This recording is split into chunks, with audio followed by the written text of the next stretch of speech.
کبھی تمہاری نظر کسی یتیم بچے پر پڑ جائے، کبھی تمہارے سامنے کوئی یتیم بچہ آ جائے، اگر آپ کے پاس کچھ ہے تو اس کے ذریعے سے اس کی مدد کیجیے، یا اگر آپ کے پاس کچھ بھی نہیں ہے تو کم از کم اس کے سر پہ ہاتھ پھیر کر ایک دعا کر دیجیے کہ یا اللہ، اس بچے کے سر سے اس کے باپ کا سایہ اے اللہ تو نے اٹھا لیا ہے، تو اے اللہ اس پر تو رحم کا، کرم و عافیت کا معاملہ فرما، اسے عزت والی زندگی عطا فرما۔ تو میرے پیارے آقا صلی اللہ علیہ وسلم نے فرمایا، جو شخص کسی یتیم بچے کے سر پر ہاتھ پھیر کر یہ دعا کرے کہ یا اللہ، اس کے باپ کا سایہ اٹھ چکا ہے تو اے اللہ تو اس پر رحم فرما، تو اس کے ہر بال کے بدلے میں ایک صدقہ لکھا جائے گا۔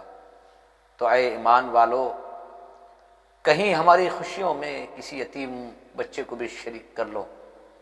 کبھی اللہ نے جو مال دے رکھا ہے اس مال میں سے ایک چھوٹا سا حصہ ان یتیم بچوں کے لیے بھی نکالو۔ اللہ سبحانہ و تعالی ہمیں دین کی صحیح سمجھ عطا فرمائے،